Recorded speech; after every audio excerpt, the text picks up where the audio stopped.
Alright guys, here we are. This is the backside of the Leechburg Lights mega tree, and I wanted to do a little quick how-to on how I did it. So as I tear this down today, I'm going to just shoot some videos and some pictures so that everybody can see exactly what I've got going on here. So first I'll just kind of walk out the front here, and yeah, the base isn't as perfectly round and straight as I want it to be, but you know, it worked the job. It might be a little uneven, but these strips were kind of a last minute strip, so I had to deal with what I had, and they worked. So anyway, going over here, I want you to see this blue wire right here. Not wire, but actually it's blue nylon rope, and it's connected right there to my water outlet, which doesn't work, to the house. And there's three wires here, or there's three pieces of nylon rope here that go all the way to the top. And whenever we pull the tree down, you'll see how they're just tied off at the top there where the star is. So first, as I just step right into here, you're going to see we have the controller housing, and then we have, here we go, we have the controller housing, and I'll zoom in, and this is the hand crank winch that I connected, bought it from eBay. I connected this little bracket, this U bracket, I think that was like $3 or something, and I connected that to the pole, and it just sits there the whole season long until I ratchet it down. So that's the first thing we're going to do, is we're going to ratchet it down. Right, here we are. We have ratcheted the entire assembly the whole way down, and right now the way I have it hooked up is that I have a rope. Might be a little hard to see because it's kind of dark at that angle, but there's a rope and a little hook from the winch right there in the center. The rope is just clipped onto by the winch clamp, and it just pulls it up and lets it down. So at the top of the tree, which will be a lot easier to see when we get it down, is two of the little pulleys at the top there. And yeah, all that's left now is to grab the step ladder, step up, and unhook all of the RGBs off of the pole cap, or the I want to call it the traveler because it travels up and down, but it's the mega tree topper. So here we go. Okay, so here you can see that all of the strappings have been disconnected, or the zip ties are cut from the D-rings that held them to the base ring. I'm going to remove this base ring and get it out of the way, because you know, now it serves no purpose. And then after I remove this, I will disconnect all of the strips from the Lightorama controller that's right here beside the gas meter there. So that's the next step, is to get rid of this and then start winding up the bands. I'm going to climb on the ladder and then unhook them all from the topper. Alright, here we are. We're actually up on the ladder, and I wanted you to see how I had done this. Right here is the topper. You can see, if you look in there, and now I can't see up in there, but you should see the pole and how it rides just right along the outside of the outside of the reducer runs right on top of the pole. There's no grease or anything, and then you'll get a better sense of the entire topper once I get it down. But suffice to say, here is the little hook that I was showing in the last video, and how it is just connected to a piece of rope that's tied off.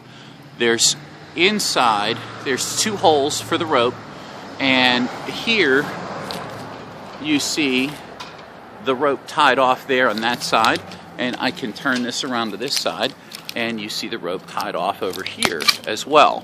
Those are the 4 pieces of rope that go up there. These pieces of rope here that are tied off are what helps carry it to the top. So I have those pulleys that are all the way up there, and they are connected to this rope right here that runs through the hook, and I just pull on the hook and the whole carrier runs up the pole. So, well, I ran the tree this year, the mega tree, as a 360 degree tree. So that meant I had lights going the whole way around it, as you can see through the carrier here.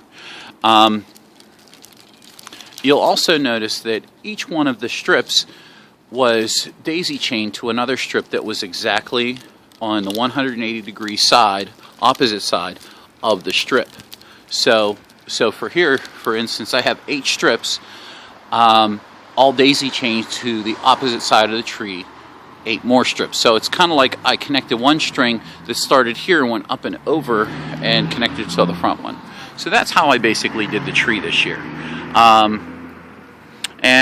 What I'm going to do, and they're actually connected through all of these male and female connectors, these 4-core waterproof connectors, and I'm going to disconnect these now and take them down strip by strip and store them in my tote.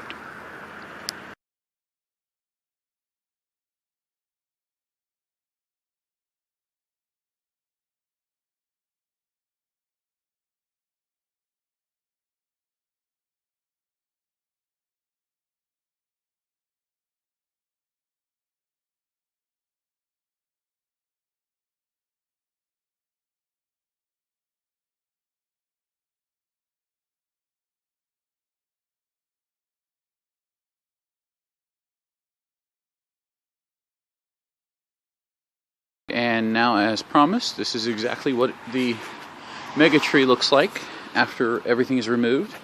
Might be harder to see here now, but this is the base. It's 2 feet into the ground deep, and there is a cap that can pop right on there. And we have the cable that runs up the entire length of the pole, which takes the carrier to the top. And now that the carrier is not loaded down with any weight, the next step is to remove it from the top, and we're going to take the pole out. But before we do that, we're going to come over here, and we're just going to, and I know everybody's going to love this. This is literally all I did to guy wire my tree. And I bet everybody's going to be like, what the heck are you doing, Clyde? But the bottom line is, you know, this is the one single guy wire that I had going through the top of the tree. And the only other wires that are there to disconnect now are from the E682, and that box there is this one string which goes up to the Pixel Star. So next picture you see is going to be this pole laying on the ground, and I'll walk through all of the steps that I went through to put it together. And here we are. You can see the hole, and you can see I just lifted the pole straight up out of the ground. We'll start here because it's at the bottom. We see here the winch, and I only have the one connection there holding the winch in place, and that's all it needed. I'm sure that I could put more support in there if I need it, but I'm going to repurpose the pole for a flagpole this year and just put a flag on it since I got the pulleys at the top. And the handle, the way that I had this low, I had this set to the ground, it was 2 feet, and you can kind of see right there where my boot is. That's exactly 2 feet right there, that whole bottom length, and that slid into that hole there. Now the pole total length is, I think it's 18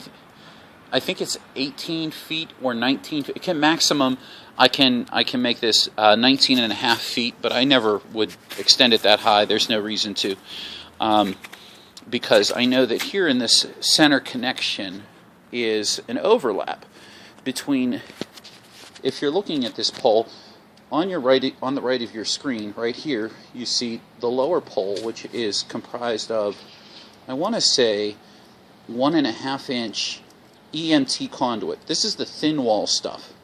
Then on the left here, we have 1¼ inch EMT conduit. This is what's called, what I've known to be called a furlong, and it's a connection piece for two pipes that are different sizes so that you can run plumbing.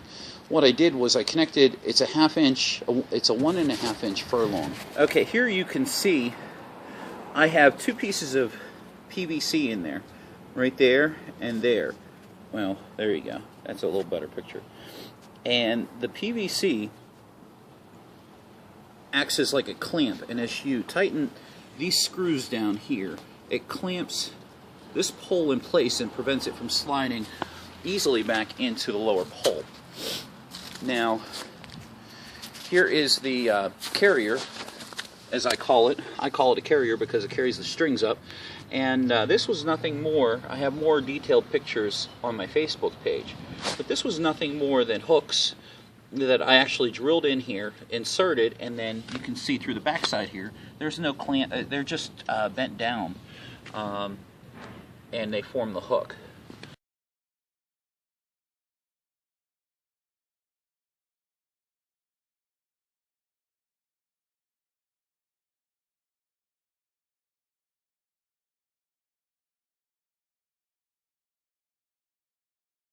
Each one of those hooks is capable of holding 2, maybe 3 D-rings that would hold 3 different strands if I wanted to.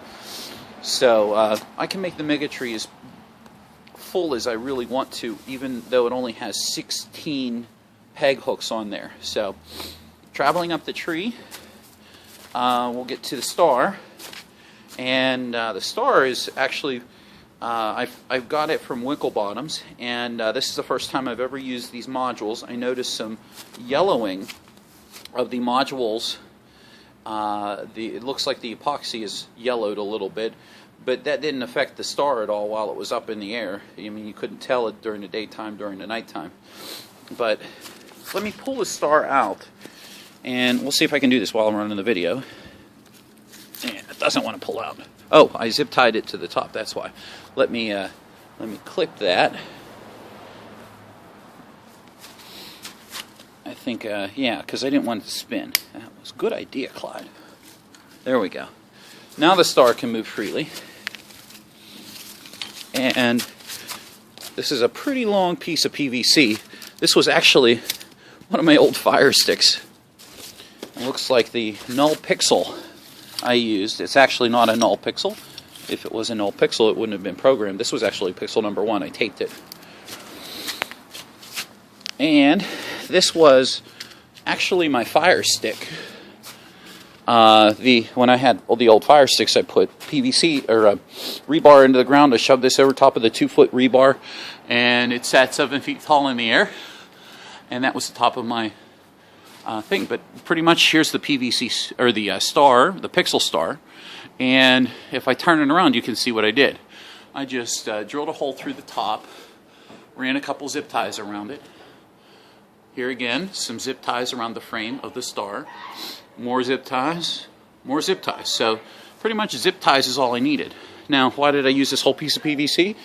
I don't know. It was spare in the basement, and I really didn't have any other use for it. So here again is the star, now that's leaning up in the air, and I wanted to point out that these pixel modules came from Ray. They're 2811s, 12 volts. They came with a lead on them, 2 meters. And from the 2 meter lead, I soldered on this null pixel, and I just taped it shut. You can't see the pixel at all. There's no nothing there for you that you can see during the show. And then I cut the end of, and this here is nothing more than an extension cord I got from Ray, a 3-prong extension cord, and I soldered the ends together with the ends of the pixel, null pixel that I put in. And this extended the length to another 5 meters. So we had 2 meters plus 5 meters. And then if you look at the controller there on the base of the ground is the other 5 meter extension. So I had 10 meters before the null pixel went to the top of the star. And the star has 65 pixel modules on it.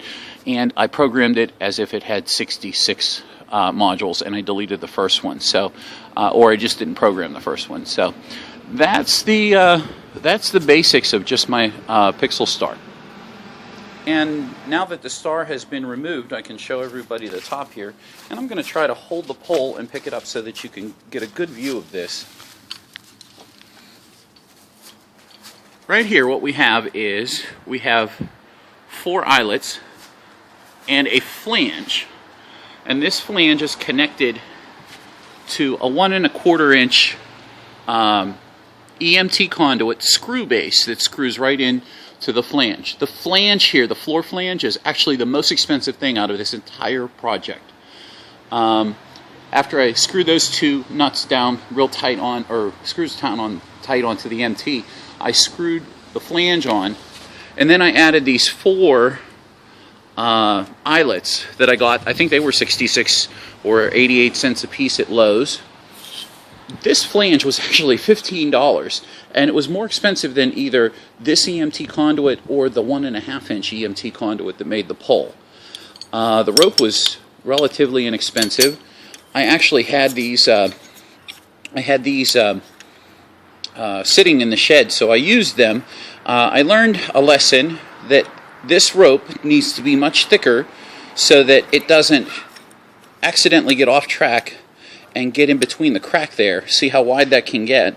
And it actually got stuck at the top and redo this pulley because it wasn't it wasn't rolling easily. It was stuck, and so I had the carrier stuck halfway up the pole. Looking at it from this angle, most people would see there's 4 tie-offs for anchoring the pole down using the guy wires, and I already showed you that I just wrapped the guy wires around my water pipe, and that was pretty much it.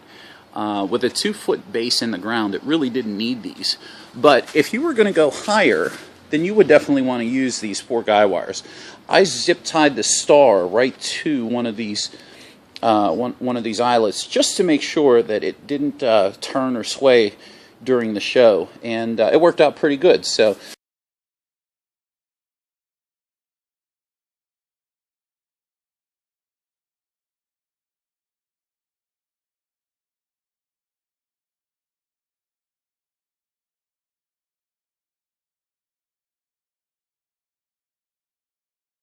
I hope this video helps you come to grips with how I did my mega pole, or my mega tree, and pretty much any of the basics that are involved in here. I do want to go back up here and talk about the hole for a little bit.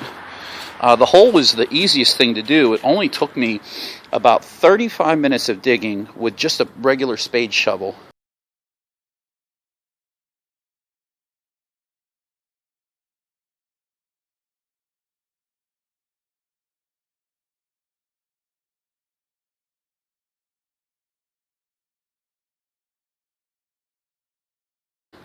And what I did was I shoveled the whole way around just 1 spade wide and went straight down for 2 feet. I used a 2-foot piece of PVC plus a cap on the bottom for the base. And I drilled holes in it. I added a little gravel, so I went down 2 feet 6 inches.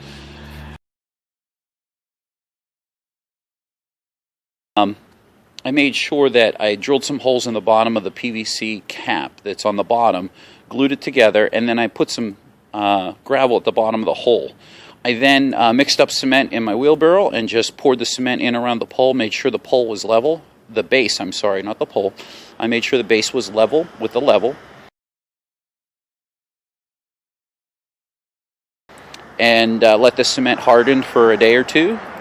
Came back out, threw in all the dirt from the hole, and voila. I have a hole in the ground that is cemented, and it can withstand 50 to 60 to 70 mile per hour winds. So that's pretty much my mega tree pole. I'm going to keep going with some more videos, so stay tuned to my YouTube channel.